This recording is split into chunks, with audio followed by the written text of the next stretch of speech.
dilema etika atau rujukan moral yang menurut Pak Uman kasus tersebut merupakan dilema etika ataupun rujukan moral? Untuk kasus rujukan moral ini, kalau saya identifikasi kasus di sekolah, maka saya harus mempelajari dulu tentang kasus tersebut. Jika kasus tersebut atau nilai-nilai kebenaran yang bertentangan dengan kasus itu, maka untuk dilema etika. Namun jika kasus tersebut berhubungan dengan atau tentang salah satu salah atau benar, maka kasus tersebut termasuk rujukan moral. Baik, tadi kan Pak Uman mengatakan bahwa kalau ada nilai-nilai kebijakan yang berlawanan berarti itu dilema etika. Kemudian kalau ada benar ataupun salah berarti itu merupakan rujukan moral. Untuk pertanyaan selanjutnya, bagaimana selama ini Pak Uman menjalankan pengambilan keputusan di sekolah, terutama untuk kasus-kasus di mana ada dua kepentingan yang sama-sama benar atau sama-sama mengandung nilai kebajikan? Ya, untuk kasus di sekolah tentang yang saya amati tentang nilai etika, yaitu ada dua anak. Dua anak ini tidak bisa membayar keuangan sekolah. Nah, ini yang menjadi penyebab etika yang dialami dan dikeluhkan oleh guru-guru kelas.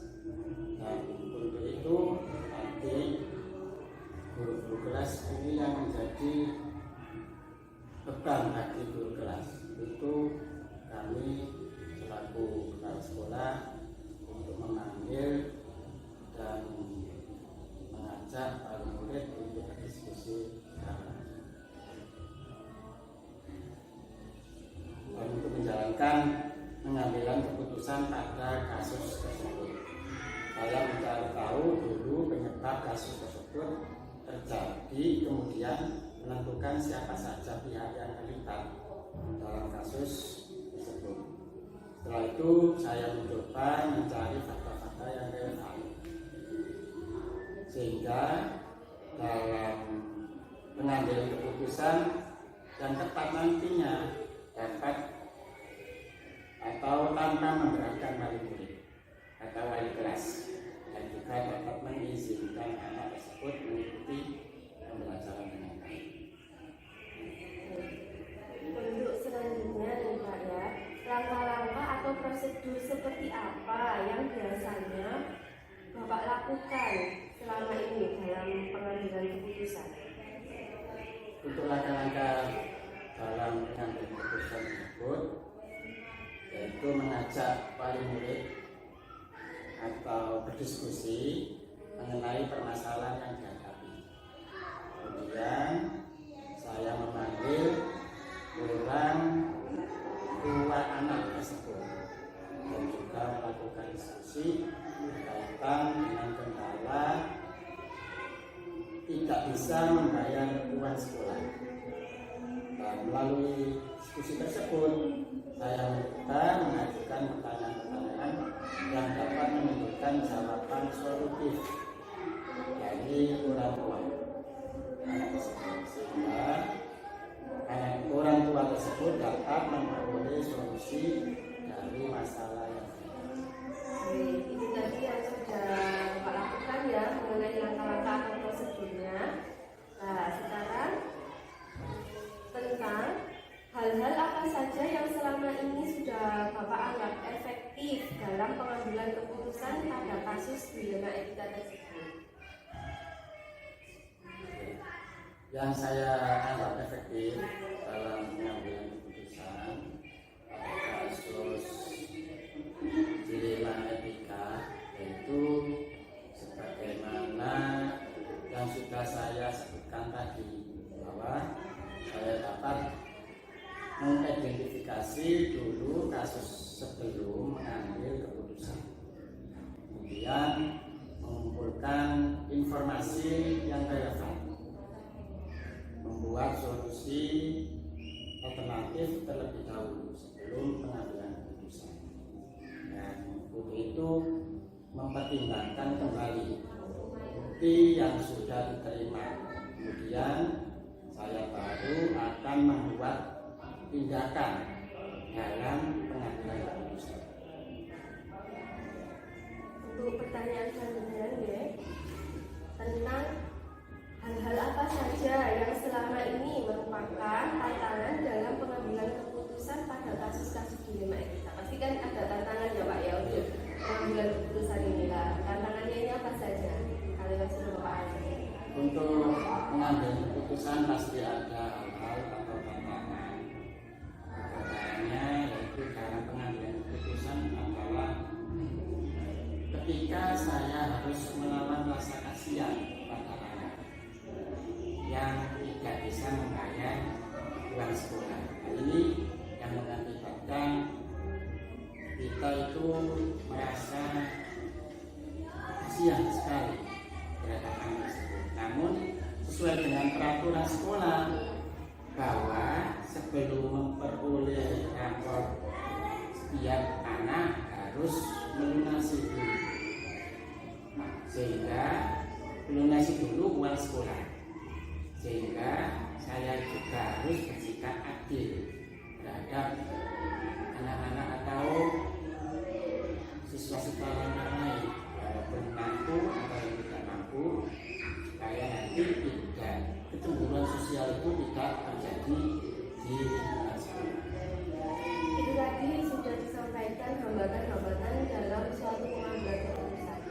Untuk pengambilan keputusan ini, apakah ada jadwal tertentu dalam sebuah penyelesaian kasus ini, atau Bapak langsung menyelesaikannya di tempat ketika kejadian itu terjadi? Bentuk yang seperti apa yang biasanya Bapak lakukan dalam sebuah pengambilan keputusan ini?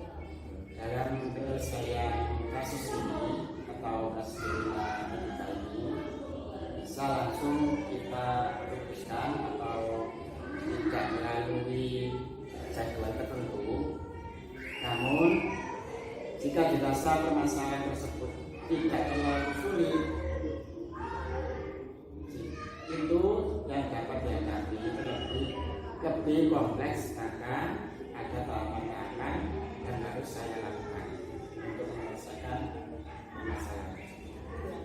Dari yang sudah Bapak sampaikan tadi tentang adanya langkah-langkah dalam pengambilan keputusan, kemudian tantangan-tantangan yang dihadapi dan juga cara pengambilan keputusan, dan di sini ada Pak, seseorang atau faktor-faktor yang selama ini mempermudah atau membantu Bapak dalam mengambil keputusan dalam dilema etika ini, kasus dilema etika. Ya, yang selama ini membantu saya dalam mengambil keputusan itu tentu ada, yaitu guru-guru yang sudah lama mengabdi atau senior dalam pengambilan keputusan, yaitu guru-guru senior ini sudah berpengalaman dan sudah paham betul tentang situasi di sekolah. Untuk itu pengambilan keputusan ini bisa melalui atau bisa mendapat bantuan dari guru-guru senior tersebut. Dan warga dan lingkungan sekitar juga salah satu atau sudah pernah mengalami kasus dilema etika. Dari semua pertanyaan yang sudah saya ajukan, pertanyaan terakhir ya Bapak, pembelajaran apa yang dapat Bapak petik dari pengalaman Bapak dalam mengambil keputusan dilema etika ini Bapak? Untuk pengambilan atau pengalaman yang bisa dipetik dari pengalaman tentang keputusan yang sudah dialami di masa yang sudah berlalu, itu harus bijaksana dalam pengambilan keputusan agar tidak menjadikan salah satu kecemburuan sosial, juga menimbulkan banyak dampak positif dari pengambilan keputusan itu, dan harus dalam pengambilan keputusan itu harus bersikap bijaksana dalam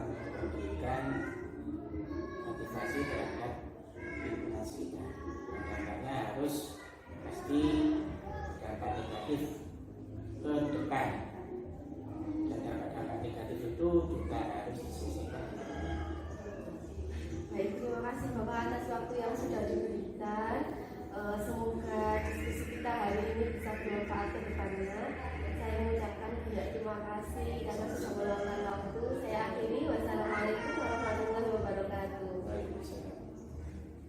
Assalamualaikum warahmatullahi wabarakatuh. Assalamualaikum warahmatullahi wabarakatuh.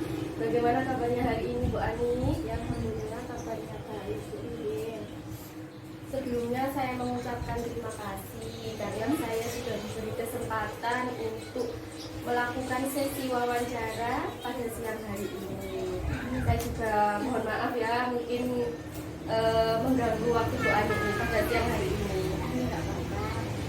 Ini kan menjadi kepala sekolah di Dekakuya terutama pasti Bu Ani pernah mengalami lah beberapa kejadian atau masalah-masalah maupun kasus-kasus yang memang itu bisa disebut dilema etika ataupun bujukan moral. Nah, bagaimana Bu Ani dapat mengidentifikasi kasus-kasus yang merupakan dilema etika atau bujukan moral tersebut? Ada salah satu anak ya yang mempunyai masalah, salah satunya tidak mau belajar tanpa dibimbing sama orang tuanya. Itu kan termasuk berdasarkan kasus ini adalah nilai yang berawalan, yakni keadilan lawan rasa kasih sayang. Iya. Kemudian selama ini bagaimana Bu Ani menjalankan pengambilan keputusan di sekolah Bu Ani, terutama untuk kasus-kasus di mana ada dua kepentingan yang sama-sama benar dan sama-sama mengandung nilai kebajikan.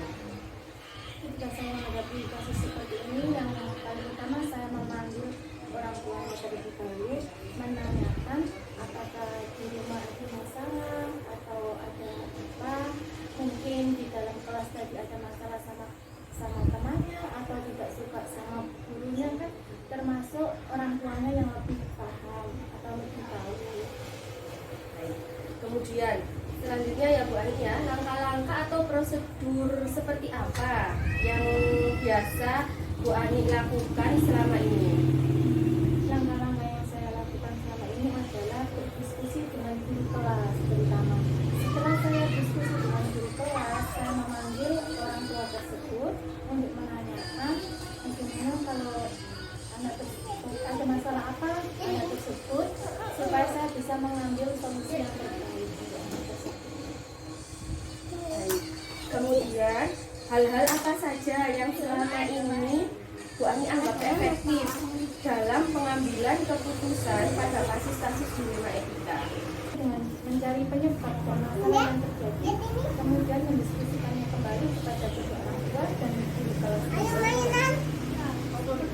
Kemudian menurut Bu Ani, hal-hal apa saja yang selama ini merupakan tantangan dalam pengambilan keputusan? Karena kan ketika mengambil keputusan itu pasti ada tantangan-tantangan ya dalam kasus ini. Ketika merasakan di rumah mana saya harus mengambil keputusan sesuai peraturan di sekolah, kan takutnya nanti tidak sesuai dengan peraturan yang di sekolah. Jadi kalau memang sekolah mempunyai peraturan seperti ini, jadi mohon maaf orang tuanya begitu, juga saya harus memberikan saran kepada orang tuanya yang harus mengikuti peraturan yang disediakan di sekolah.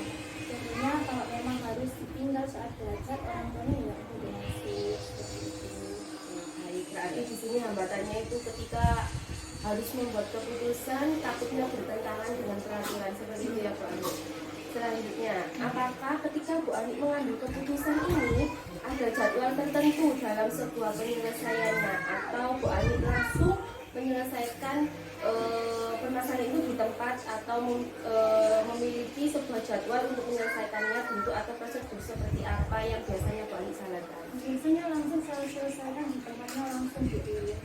Jadi nggak usah pakai mendiskusi atau apa, langsung saya selesaikan. Oh, berarti ini Bu Ani menyelesaikannya ini ketika di tempat, ketika kejadian seperti itu ya apa yang harus dilakukan seperti itu ya, tindakan-tindakan apa. Kemudian adakah seseorang atau faktor-faktor yang selama ini mempermudah atau membantu Bu Ani dalam pengambilan keputusan dalam kasus-kasus dilema etika tersebut? Selama ini saya dibantu sama guru saya, kemudian sama kedua orang tuanya juga dalam mengambil keputusan tersebut. Pertanyaan yang terakhir ya Bu Ani ya. Ya. Setelah Bu Ani kan sudah berupaya dalam mengambil keputusan, kemudian pelajaran apa yang dapat Bu Ani petik dari pengalaman Bu Ani dalam mengambil keputusan dilema etika ini? Yang pertama itu yang paling penting adalah kejujuran orang tuanya. Kalau orang tuanya jujur, kita juga lebih mudah dalam mengambil keputusan tersebut. Berarti pelajaran yang Bu Ani ambil di sini yaitu dari sisi apa ya, orang tuanya harus jujur juga, jadi kita bisa mengambil keputusan ini dengan baik seperti apa. Baik, itu saja Bari yang ingin saya tanyakan.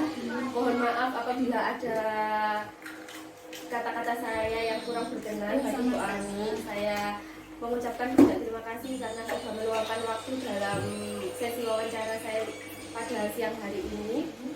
Saya akhiri ya. Assalamualaikum warahmatullahi wabarakatuh.